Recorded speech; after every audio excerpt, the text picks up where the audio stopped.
Boys and girls, this is the Undisputed Era. Adam Cole, Kyle O'Reilly, Roderick Strong, and you're listening to Going In Raw, baby.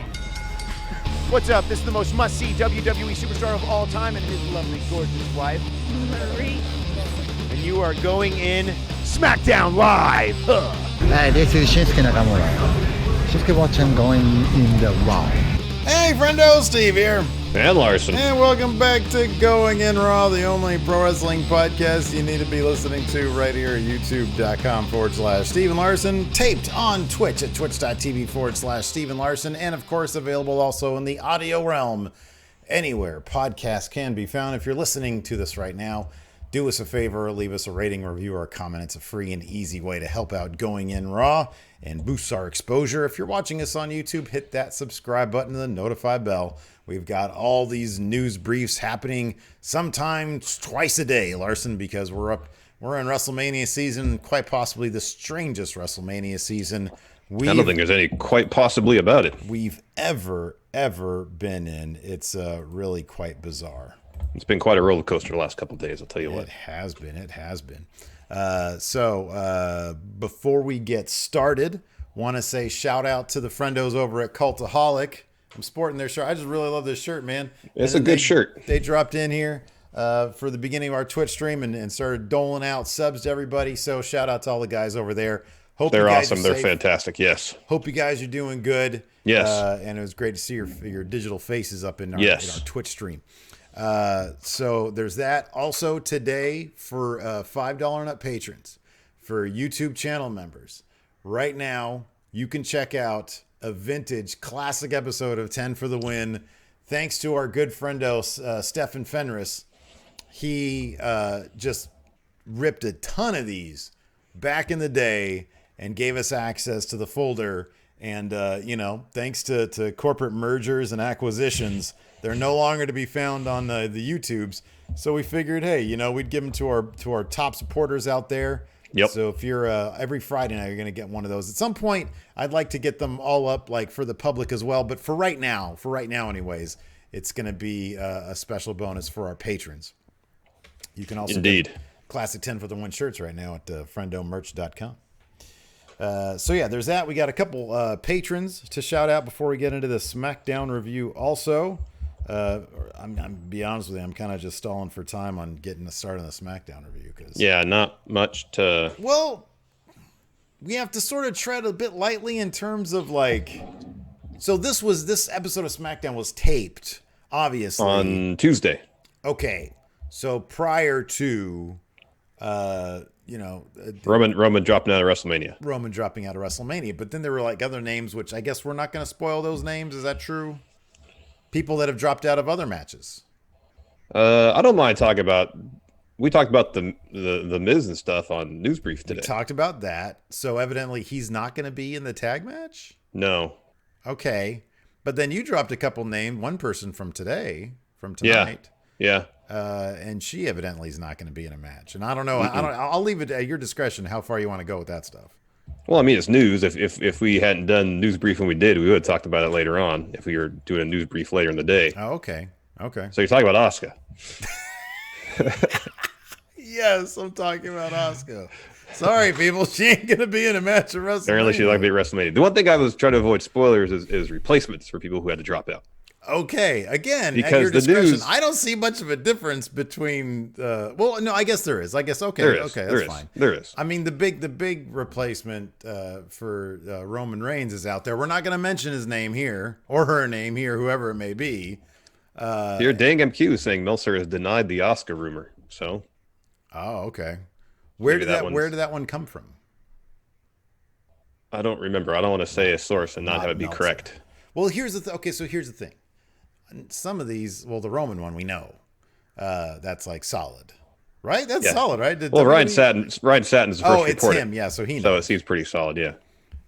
Viet Tran and Jesse Bowden, new patrons. Thank you very much. Thank you very much. Also, man, I didn't see this name last night. Jonathan Butcher, the Butcher. And then yesterday another one, Cameron Sherman. Wow, thanks everybody. Thanks for your. Thank you all. I'm at a tea and whiskey now. Y'all can enjoy some early vintage 10 for the Win. Man, We were on something back then, dude.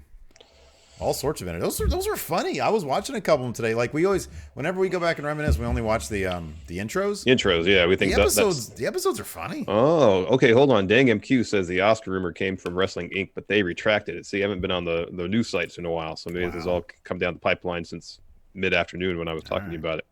It's fun to talk about all like, oh, who's going to be there, who's not going to be there, because honestly, let's face it, people, nobody should be there. This whole damn thing should have been canceled. Be honest with you. You got that right. Although I still think it's going to be better than WrestleMania 2. I mean, like the actual matches will be better. I think it's going to, the presentation, look, it's going to be different. It's going to be like a bunch of pre-film stuff or whatever. Yeah. I'm intrigued by it, and I think that they can make it pretty entertaining. That being said, it's not going to be your traditional wrestling match, but on the other hand, it's not going to look like, as Dave Meltzer said on Wrestling Observer Radio, gym workouts, stupid looking gym workouts. So yeah, I don't feel like he had to go so far as to say stupid looking.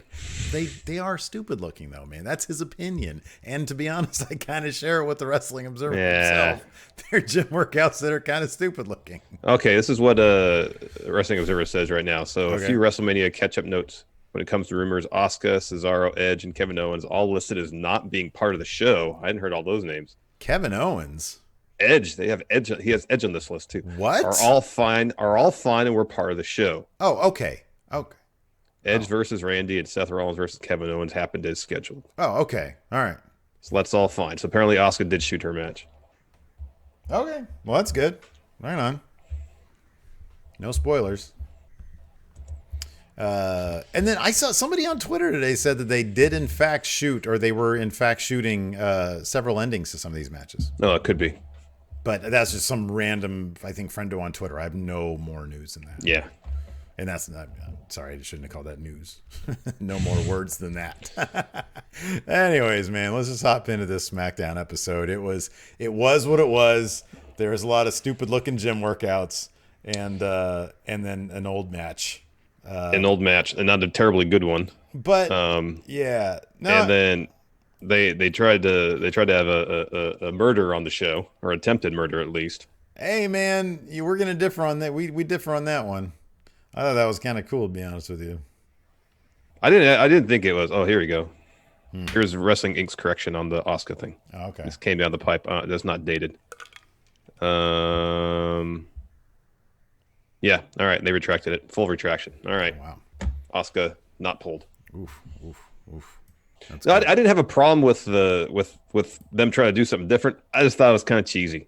No, look, dude, it was compared to like any other proper movie. Here, dude, okay, so this is totally what it was, and this is why I kind of appreciate it. The Baron Corbin Elias bit. You know, when you and I, and this is you're gonna laugh this off, but when you, me, Jeff, Hilton, Nate, we all started making our little student films, right? Yeah. And we learned the magic of editing. And it was so novel a concept that, we're crafting a story using shots and putting them together. Yeah. When you do it yourself, there is something very novel about it. In the very rudimentary sense, yes. Yes.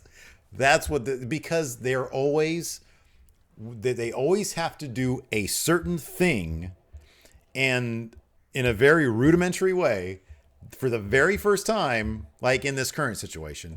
They got away from that. It's not just them. Like the last couple weeks, let's be honest, besides the first week, it's been like the WWE's been a deer in headlights. At least AEW is having fun with it. There's that smirk on Cody's face where he knows it looks like it's strung together with weak tape. With rib tape. With the rib tape. The rib tape's pretty strong. It seems to come off pretty easily once you're in the match and someone just like yanks on a little bit. Well, anyways, yeah, continue. But usually it lasts a couple, 10 minutes into the match. So WWE's been like sort of deer in headlights. At least tonight, there were two very distinct instances where the editing came into play in a very creative way. And once was in a comedic manner during that Alexa Bliss match. Yeah, when they're going back and forth. That was good. That was really good. And then the Baron Corbin Elias thing, where he obviously fell on like a mat. And then, they cut. They do the reverse. They do the thing. So, yes, it was rudimentary. And of course, it was absolutely cheesy. That being said, I'm fine with them doing that as opposed to, let's say they were going to recreate the Ciampa Gargano bit, which was from like the exact same roost. Yeah, that's what I was expecting, that level of violence. Yeah. Like that we could see. Not implied, that we actually saw. I think part of it is obviously is we know these guys are performers, and as performers, like if somebody gets legitimately hurt, they always back away, and you can always see their concern on the face. You know that they're not actually trying to actively murder each other. There's like, from the production standpoint, the comparison to an early student film is apt because that's what it felt like, even down to the choice of sound effects. It was dunk. Yeah, it was bad. The sound effects were bad. The problem for me is when I watch a production made by a $1 billion company, I expect a little bit more than student film aesthetics. Dude, their stock is down to like $35 or whatever. Yeah, I know. They lost $2 billion in valuation. They're still worth $1 billion. Anyways, the one thing I did like is they actually tried to give Baron Corbin some teeth. You know, this is quite a bit ways removed from throwing dog food on somebody. This is attempted murder. So actually trying to make him feel like somewhat of a threat by trying to kill somebody is a step forward in my mind as a heel, as opposed to being a annoying nuisance who has a penchant for flinging dog food around. Yeah. Okay. Yeah. So in that sense, I appreciated it. It upped the ante quite a bit. Yeah, and it made Corbin feel like he was mean instead of just really annoying. Yeah. But from a production standpoint, I might have rolled my eyes. I don't remember. No, I mean, via text you did, because I was like, man, that was cool. And then you're like, cheesy. Yeah, cheesy. So, like, no, I totally get it. It was absolutely cheesy. I'm just like, I like when there's a little bit of effort involved. A Rosen here in chat said all it needed was a Wilhelm scream. Can somebody please put that? Maybe I'll do it tonight. Put here. That I have a Wilhelm scream on my phone. Give me a second. Send it to me. I don't know if I can send it to you. I can play it right now. Yeah, just play it right now. Why not? All right.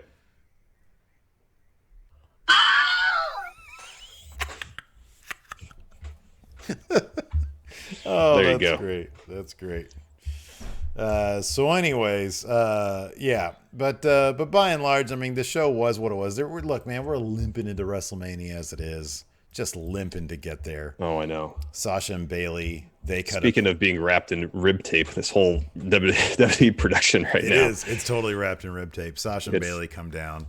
About a week away from WrestleMania. I actually only saw the part. I saw. So you and I both had issues. Well, Fox Now had issues. Yeah, they had the issues with the stream. So I didn't actually see the beginning of this. I just saw when Tamina came out. I did see this whole segment. However, I had to watch the Spanish dub of it. Oh, when I saw. So I went to one of those illegal wrestling sites first. Whoa, it's okay.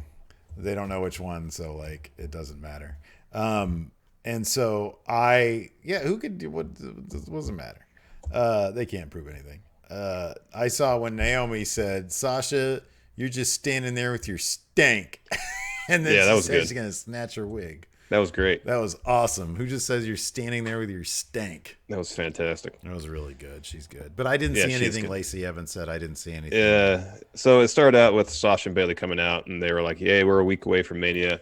And we're going to compete on the grandest stage." Hola, mi nombre es Bailey y Sasha Banks. Yeah, but they did. Thankfully, I could hear the English. Yeah. Underneath the Spanish, so I could take notes. Mm-hmm. Otherwise, I'd really have to concentrate and pick out the handful of words that I actually know. Yeah.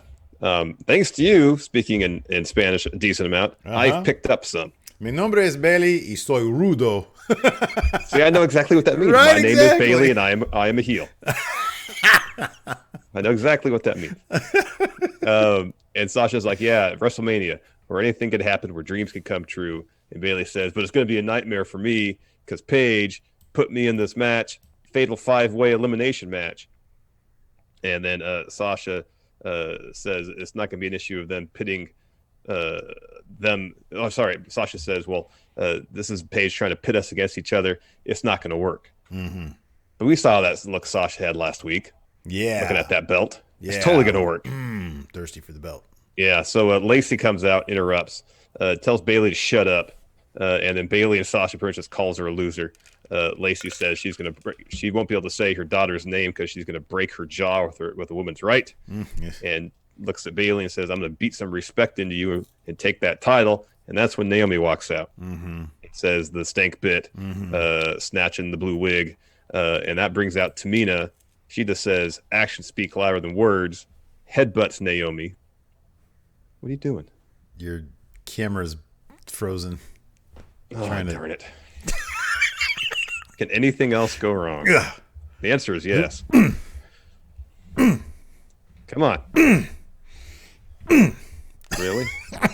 Uh-oh. Mike froze. I think I broke it. Oh, son of a biscuit. My goodness gracious. What is happening to this family? Oh, there he is, everybody. Hopefully I'm back. I think he's back. If my video will work. Let's see if his video will work. No. Oh, no. I'm about to freeze up again. Oh, no. What's going on with the freezing? What's that all about? I don't know. That's kind of crazy. All right, I'll put a little still in there for you. All right. Well, I'm gonna have to force quit. This is gonna. Oh my goodness. I'll be putting this one together. That's all right. I'm gonna do this right here. Oh, wait, go back up. There we go.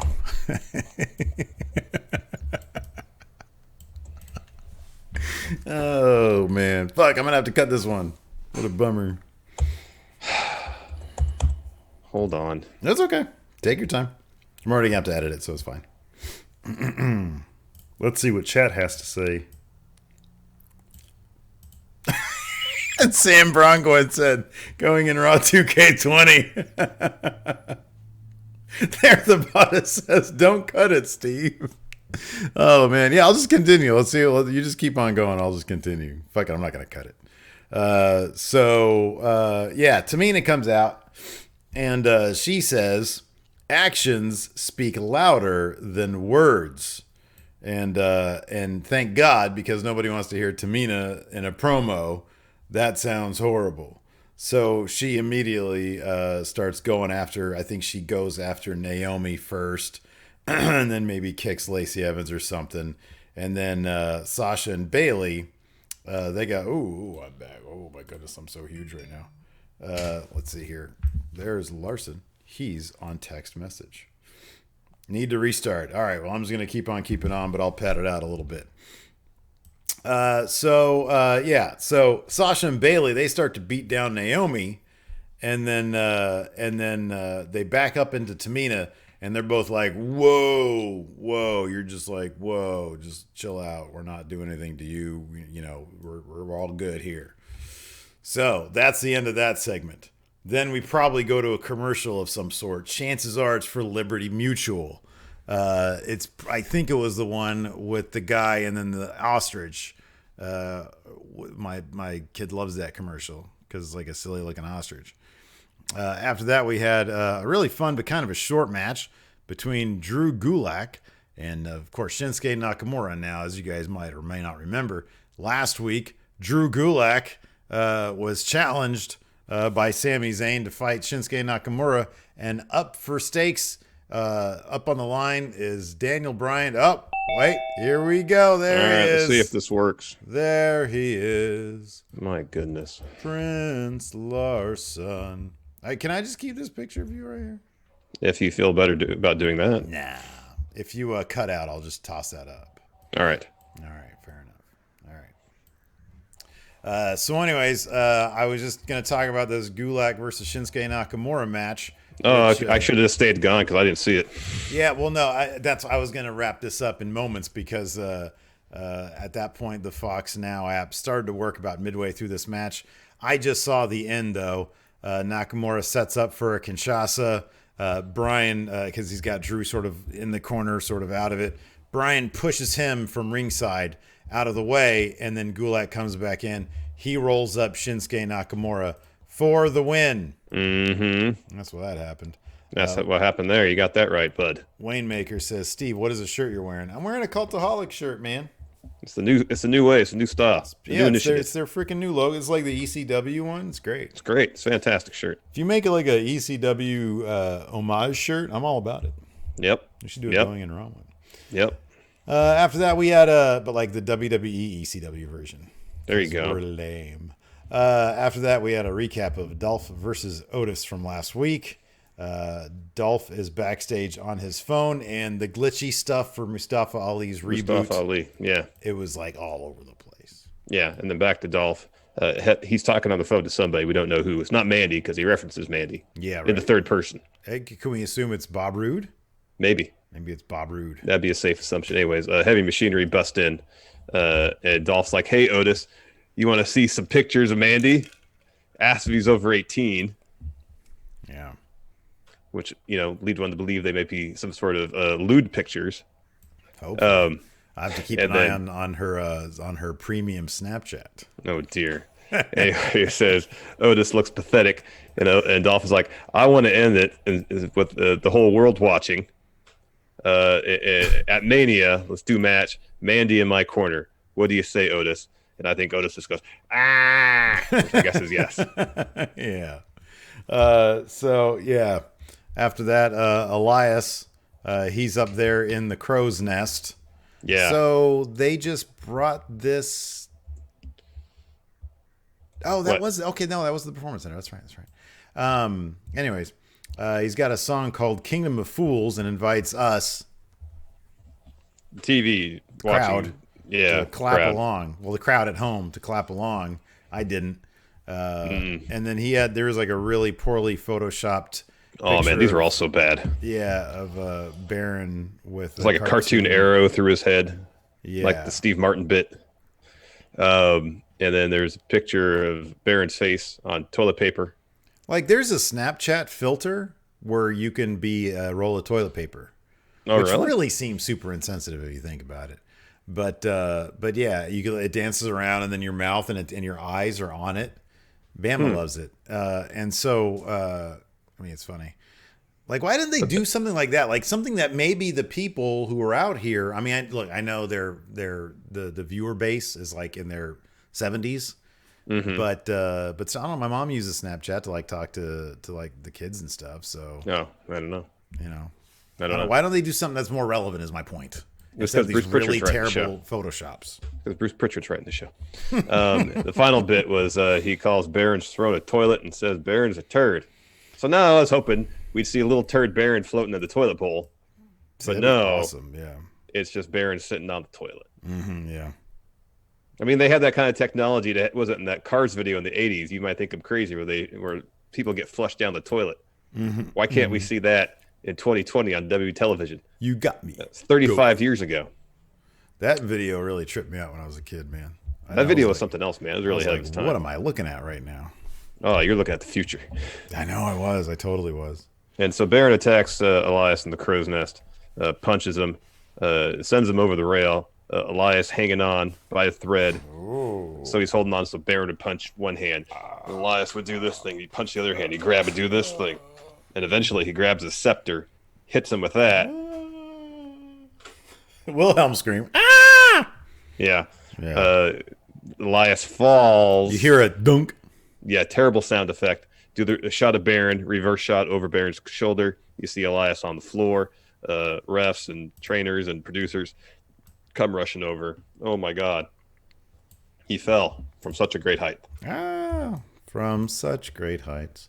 After that, we had Asuka versus Alexa Bliss. The highlight of this, of course, it was actually a pretty decent match. This was a fun match. They were really selling for each other. It was actually really good. And Nikki was awesome. Nikki was fantastic. She was great. She goes right up to Michael Cole and gives him a hug, and he's like, "Social distancing, Nikki. Social distancing." Yeah, it was really good. And she was like just perched up on the table, and she kept on doing this, and he's like, "What are you doing? Stop doing that." She's like, "I'm so excited. I had so much caffeine earlier." Oh, so good. She was great. Him responding to her was fantastic. Yeah. No, she was loads of fun. And then, man, they had Alexa Bliss beat Asuka cleanly. Yeah. I know. It irks me too. Every time Asuka eats a pin, clean or not, it bugs the shit out of me. I mean, I understand the motivation. They're trying to, in very short order, set up a title match. But... Well, and they're also trying to make it seem like they're going to win that Alexa Bliss and Nikki Cross could win these titles, but they're not. So I understand what they're doing. And I mean, honestly, look, they've They have booked. I'm not too bummed out about this. Like, they have booked Alexa Bliss strong traditionally in the past. So that's cool. She puts in a ton of work. So good for her. Yeah. I like Alexa. I don't mean this as a slight at Alexa. We're just huge fans of Asuka. Asuka's pretty much the best. She should be protected, by any means necessary. Absolutely. There was a really fun bit where Asuka was on the apron, Alexa was in the ring, and they were talking trash back and forth. And it was pretty good. The editing on that was pretty solid. Mm-hmm. Yeah. That was really fun stuff. Next, we got an Uso promo from the bowels of the arena. They said, hey, it wouldn't be the road to Mania unless the Usos and the New Day were battling. However, time for them to be 7-time tag team champions. Mm-hmm. They say they're going to win tonight to be number 1 contenders. After that, we had classic matchup of the week. Roman Reigns versus Triple H, 2 competitors who aren't even going to be at WrestleMania. No. Watching this match again, what were your thoughts on it? I actually missed most of it because I was catching up on the first part of the show that I missed. Oh, okay. Because the Fox app was being bogus. Yeah. I caught the finish. The spear on Stephanie, all that stuff. Like the finish, the last 5 minutes is pretty solid. It's the 20 minutes that preceded that were slow, meandering, and not exactly exciting. You know what the biggest problem here was? It was like, so they had when did Roman win so Triple H won the Rumble. Yeah. Man, that match should have been Roman versus Dean. Mm-hmm. And then somehow get Roman. They should have turned Roman heel at that point on Dean. Dean should have won the Rumble, won the title. He was hugely over. Mm-hmm. And then have Roman turn on Dean. Like maybe Dean say, hey, this is a friendly. And then Roman Reigns spears the crap out of him. Mm-hmm. And, in the weeks preceding that. And then there you go. You got heel Roman Reigns. But they didn't want to go that way. Nope. Triple H took it upon himself. Man, but he was doing everything he could to Big Dog, the Big Dog. Mm-hmm. That crowd was booing Roman. Yeah, I know. And it was as if Roman was afraid to do anything to get the crowd to cheer him. Even when he did the crotch chop, it was the most mellow. And I know he's sort of a mellow guy, but it's Roman. Man, Roman is best as a character when he's aggressive. It's like, okay, during promos, he could be chill, whatever, who cares? But when he's in action, he needs to be aggressive. And then there was none of that in this match. Yeah, there wasn't any of that. And that was the biggest problem, is that there was no effort to get him in a position where the crowd would cheer his victory. Yeah. Yep. After that match, Triple H had an interview, and Michael Cole asked him, hey, I want your take on this Goldberg-Reigns match at WrestleMania. Who's your pick? So Triple H is like, yeah, they're both really intense. Difference is Roman's intensity builds. He seems to get stronger as the match progresses. He seems to feed off whatever you're giving him. Goldberg, however, his intensity is all at once. His gas tank is about 90 seconds. Yeah, and so he says, if the match is quick, then old Bill wins. If the match goes long, then Roman wins. Mm-hmm. Very diplomatic answer, however, based in reality. Yeah. It's funny, Sam Brogowitz here says Dean took on Triple H in between the Rumble and that was a really good match. And it was a really good match. It was a super good match. Mm-hmm. It was like one of my favorite Dean matches in WWE. Yeah, it might be my favorite. Yeah.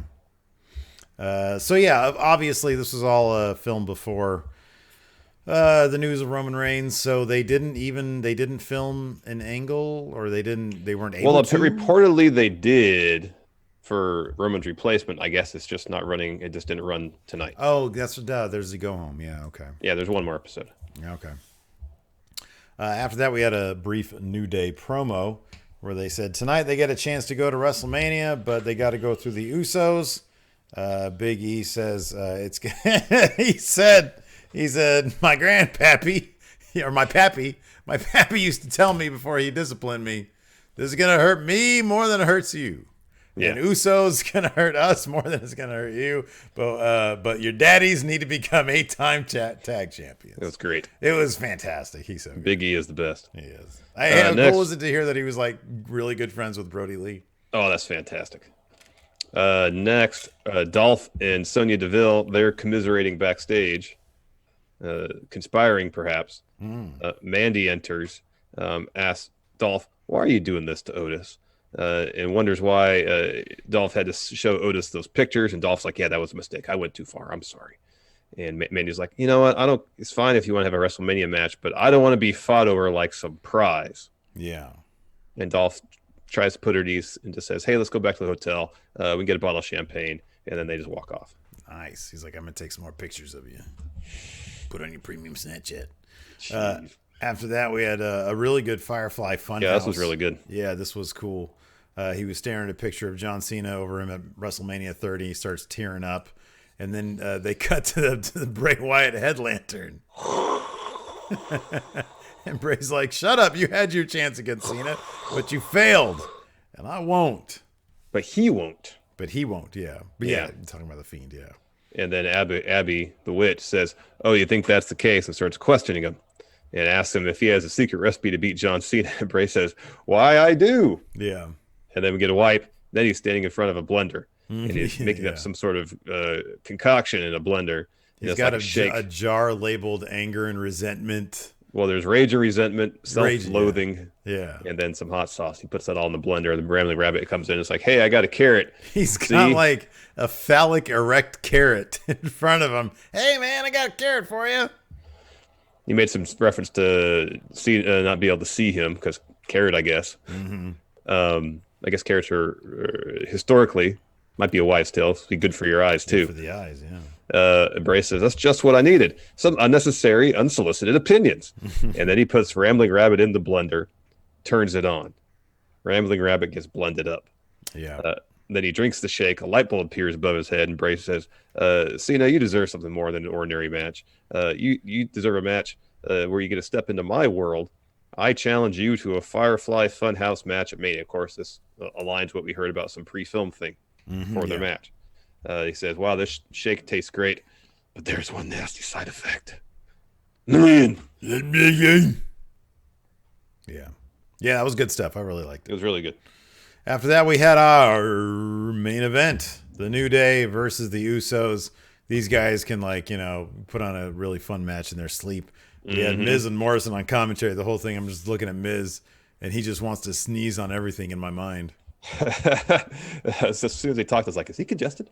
He He sounds like he might have a stuffy nose. There's something in his sinuses right there. And he's all, so anyways, so yeah, they're on commentary. They're relatively entertaining, I guess. But no, this is a fun match, and of course it ended with no wonk ending. Yeah, wonk ending. Yeah. So they're all ended up outside. Miz and Morrison hop on the announce table, start doing their chant, and Kofi's like, "Damn it!" So he trips up John Morrison on the table, and then Miz gets up to confront Kofi. Jay hits a tope on them, and then Jay gets back on the apron, or is it Jimmy? Me, it's Jimmy, and then Big E hits an apron spear onto the floor, and then Miz and Morrison, they attack Big E. Usos then win by DQ, and then Miz and Morrison start beating up both teams, and then there's just beating them down. Cole grabs the mic, interrupts the beatdown, and says, "I just talked to WWE officials. Miz and Morrison, you don't have to worry about defending those belts against either of those teams. You got to defend them against both those teams in a tag team ladder match at WrestleMania." Yeah. And then Usos take advantage of distraction, super kick Miz. New Day hit Midnight Hour, up, down, down on John Morrison as the show ends. Yeah. So that was SmackDown. Limping its way towards WrestleMania, where they really are. One of these matches is going to be altered, at least if the Miz rumor is correct. Mm-hmm. So that's fun. Anyways, let's answer some questions. I'm going to hop on the Discord here because I know they had some questions, and I can. Oh, it's already still muted. That's good. Let's see here. All right, here we go. Alex Housen. Oh wait, no, what the heck? Huh? This is yesterday. That's weird. Anyways, Christopher Rampersad says, "What did Triple H really want to say about Roman and Goldberg?" I kind of feel like that was spot on. I think he was really trying to put Roman over and said that Goldberg can't have long matches. I mean, that felt like a shoot to me. Yeah. Yeah, it did. I felt like he was doing his best. Although, man, I don't know. The look on his face, he is exhausted. Yeah, he's tired. He is clearly exhausted. Alex Housen, sorry. So after this situation calms down, it was an earlier question. So after this situation calms down, is there anything you think we'll appreciate as wrestling fans? Yeah, crowds. Crowds. Stupid looking gym workouts. Greg Morris, considering WWE usually puts on really fun shows when their back is against the wall, shouldn't WrestleMania, as it is right now, be the most fun show ever? No, we're gonna see if there's a fulcrum point where the balance tips. Yeah, it goes from creative inspiration to abject disaster. It's there is a fine line between having your back against the wall and the next step, which is evidently getting your ass whooped against that wall. And this seems to be what's happening. It's one thing to, hey, okay, the pressure's on. It's another thing, hey, everybody's sick and dying. Two very different things. Two very different things indeed. Mr. Lipkin, if you had the choice, which of these three opponents would you rather have challenged Goldberg? Matt Riddle, Kofi Kingston, or Big E? I know my answer. It's Big E. Yeah. He's earned it. He has more than earned it. He has more than earned it. And that's his dream match, too. And that's another reason why men, what is it, big meaty men slapping meat or whatever? Slapping meat. Yeah. Yep. As much as Matt Riddle would be fun and everything, he hasn't. Like, yeah, I'd love to see that. Don't get me wrong, but like, if it's him versus Big E, like one guy has paid his dues, another guy not quite yet, not as much, not in as the much. WWE sphere. Yeah, not as much. Yeah. El Campeon RTG, if the Miz news is true, we don't get the ladder match at Mania, what do y'all think have been the outcome of that match, and how do y'all think that would have been booked? Miz and Morrison probably would have retained. Yeah, probably. It's still really early in their run, and what else are they going to do if they don't have those titles? Yeah. Exactly. Henry, the horniest friendo ever, is watching WWE drunk the best way to watch because I was drunk. I mean, that could be said about a lot of things, though. I mean, it helps. Yeah. It helps. Dylan, hey, friendo, it's not a question, but after you receive the RoboCop figure, I bought a RoboCop figure for you guys and sent it your way, but then the pandemic thing, and Steve probably has been in the post office, so just thought I'd let you know. There's more RoboCops coming. Okay. I may go to the post. Okay, well, I'll keep that in mind. Sky Otonic here in the Twitch chat. Power rank, what would happen to the wrestling world if the WWE closed its doors? Permanently or just for a bit? Because just for a bit seems like a distinct reality. Closed its doors. Disappeared. Forever? They got shuttered. Well, I guess AEWB number one then. Number one. That's right. The only game in town. There, it would be a huge opportunity for the territories to come back. Mm-hmm. Really. Let me ask you this: who on the WWE roster? Ooh. Well, let's say this. Let's say WWE goes out of business. They're in so much debt. Their assets are sold off. Yeah. Would Triple H then endeavor to start his own promotion? Oh yeah, absolutely. Yeah, 100%. Yeah. Alex Foster, hypothetically, if something crazy happens during the tapings, does that make things better because it's interesting or worse because of the situations? For example, if Minoru Suzuki shows up. Minoru Suzuki makes everything better. What are you talking about? Yeah. Minoru Suzuki would make everything better. Cameron Sherman, I thought about empty arena matches. Do you think it would work? What if instead of empty chairs, you have different memorabilia, statues, WWE legends past circled around the ring? So the wrestlers would be wrestling for the legends who built the business, adding to the pressure and spectacle of wrestling in front of history. So they're wrestling essentially in front of a museum. I would like it better if they're wrestling at like a Madame Tussauds, but for wrestling. Yeah. Bunch of wax figures that'd be good. of wrestlers. And then you could like throw your opponent into them and then break and stuff like that. That'd be horrifying. Yeah. Future Fortune, guessing this segment was meant to lead to a 6-woman tag match, but then the 6th got taken out. That could be the opening segment. Oh. They could have done it as a tag match. Yeah, for that sure. could be. Yeah.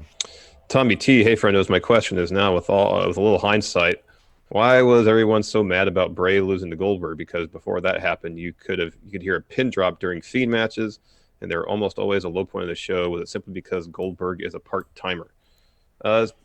Bray's matches as Fiend haven't been the most interesting, but his character work has been so good. The Firefly Funhouse stuff has been so awesome. You just have a guy who the crowd is starting to get invested in. You put the belt on him, and then you have a part-timer come in, a dude who can barely wrestle, who's 50-something years old? 53, yeah. Come in and beat the Fiend with a couple of moves after taking everything Seth had to give him. Everything. So, yeah, the problem was, it was, they started telling a certain story that it was clear that there should have been a definite answer to the Fiend. What is his weakness? Mm-hmm. And then it was clear that in the middle of the movie, they just decided to change things. It's like the only movie analogy I can think of, I guess maybe with TV, it's a bit easier. Like with The West Wing, for example, after season 4, Aaron Sorkin left, and then John Wells, his like second in command or whatever, took over, and it had like a totally different vibe. Yeah. So you see that happen on like TV shows, and because showrunners come and go. Do you remember that John Cassavetes' last unfinished movie that his son eventually finished? She's So Lovely, or She's the Lovely. Yeah. How like the first 2/3 of that movie, it was script wise. Yeah. The first 2/3 of that movie is what he had written. Yeah. The last third or so is what his son wrote. Yeah, Nick. Yeah. And it was completely different from the first 2/3 of the movie. Yeah. It sucks. And that's what happened there with The Fiend, is that we got, 2/3 of the movie, and then all of a sudden some other idea took over. But I don't believe that. I understand people didn't like the red light stuff. They really liked the character stuff. And then in that last match before Goldberg, it was Daniel Bryan. And by God, that match was on fire, man. People really liked that match. Was really good. It was a really, really good match. And it was like, okay, whoa, we're sort of getting the best of both worlds now. And then Goldberg happens, and it's just like, okay, all right. So, yeah. Yeah. Thomas Dunnigan, because there could have been an interesting story because Daniel Bryan was really setting it up. I'm figuring out the Fiend's weakness. And that could have been an interesting story with opponent after opponent facing the Fiend. You learn more and more and more about what his weakness could be, but we're not going to get that. We're just not going to get that now because Goldberg beat him. Yep. His weakness was Goldberg. His weakness was just Goldberg. Thomas Dunnigan, would it shock you if Vince decides to have Gronk versus Goldberg with Gronk walking out as champion? Yeah, it would. Yeah. It would. Because if that was the case, Tyson Fury would have already been champion by now. Yeah. Peyton Jackson, and I'm gonna give a caveat here. You cannot say it, just shut it down. He says, "How would you guys handle booking WrestleMania at this point?" I'd only have like 4 matches. That might be the case, anyways. That seems to be where it's headed. We might get like a Brandon Vink match. Could be. Let's do like a 2-hour 4-match show, like a takeover. That's how I'd do it. That's good. I mean, that was one of the that was not the harp all over WWE more, but why not, right? That was another thing that just when Jericho and Brody Lee were talking about, and Brody Lee was saying, "Man, I was really looking forward to my Mania match with the New Day and I think the Usos." Oh yeah. And, we were really going to put on a special show. And they said, you have 9 minutes, including entrances. And they're out there with the New Day, and their entrances are always super long. And Jericho's, because Jericho said when people get there, they realize that WrestleMania is basically the 2 biggest matches, and everything else is just shoehorned in. Imagine if they treated WrestleMania like a Wrestle Kingdom, where it's like, we look forward to every goddamn match at Wrestle Kingdom because we know that that's the place where they're going to really take it to the limit. They're going to go all the way with it and really blow off the feud. And they don't do that at WrestleMania besides the 2 matches that they want to. And it's just, it's absolutely. It's the 2 matches they want to promote, and then they try their damnedest to get everybody on the card. Even though, which I understand the sentiment, and back in the day when they used to get a substantial additional payout for Mania, cool, they get extra money. I don't know if that's the case anymore with the network and such. Yeah. So I don't know. It just feels like it's cool that everybody get a WrestleMania moment from a performer standpoint, but as a viewing experience, it's not the Wrestle Kingdom comparison is apt, because not everybody gets on Wrestle Kingdom. Yeah. Yeah. I mean, there's too many people. Yeah, they do. WWE does have way too many people. Andrew Jocelyn is WWE 2K21 happening in October. He says, with the outbreak, I bet it'll be worse than last year. Imagine what visual concept is going through right now. I think a ton of projects are going to be delayed, games, movies, TVs, everything. He says, except art and music. Recording studios might be closed too. I would expect delays across the board. Yeah, I mean, there's gonna be a lot of garage band music coming out in the next, like 6 months from now. I was reading. I get alerts on the Batman movie. That's halted production. Everything's halted production. So it's I can almost guarantee, with the way video games work. I mean, I know there's probably the potential to do more remote work, but I'm not sure how much they can really. That's like kind of a big deal video game. I don't know how much they can get accomplished out of the office. Yeah, I don't know. I just don't know, but it wouldn't surprise me if it was not a lot. Yeah. Samuel L. Bronkowitz power ranked top 3 crimes that are never prosecuted in kayfabe. Attempted murder. But specifics. Oh, the top 3 crimes. Okay. Yeah. Well, obviously, who killed Stone Cold? Yeah, that's got to be up there. Or who tried to kill Stone Cold? Yeah. Yeah. Who blew up Vince McMahon's limo? Yeah. Yeah, because that was like an explosion, man. Yeah, that was huge. And then they kind of did solve that. They said Vince faked his own death. That's how they eventually kayfabe that storyline. Wait a second, they didn't just drop that one because of the Benoit thing? Well, I didn't see the actual segment, but I was watching stuff subsequently about the Vince Son story, and Stephanie made reference to giving Vince crap about faking his own death. Well, I know that's how that storyline was eventually going to be written. But the limousine blowing up, that was just dropped. Yeah, I guess so. Yeah, I don't know. Somebody in chat will correct us on that one. Yeah, probably, because we're usually wrong about this kind of stuff. It's the way it goes, Let's see here. Andrew Jocelyn, he says, you don't have to answer on the show, but you know what? Screw it, I'm going to. He says, sorry to ask a production question. Don't apologize. Yeah, by all means, don't apologize. But what webcam do you use for Zoom, Steve? I teach guitar, and during this whole outbreak, I'm teaching online lessons. Your camera looks fantastic.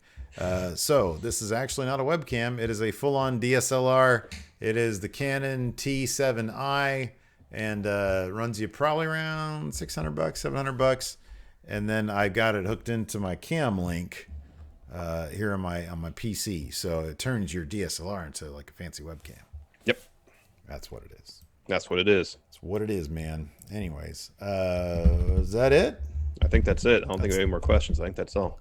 Okay. Well, hey, thanks everybody for tuning in. We definitely appreciate it. And then, we might be back tomorrow, depending on what happens. We might be back tomorrow for a news brief. Maybe it'll be a slow news day. Maybe it won't be. I don't know. Who knows? We'll find out then. Anything's possible right now, it seems. Yeah, seemingly. Anyways, thanks everybody. I'm sure you guys will get at least one news brief this week, or this weekend rather. Yes. Thanks for watching. Until next time, we'll talk to you later. Goodbye.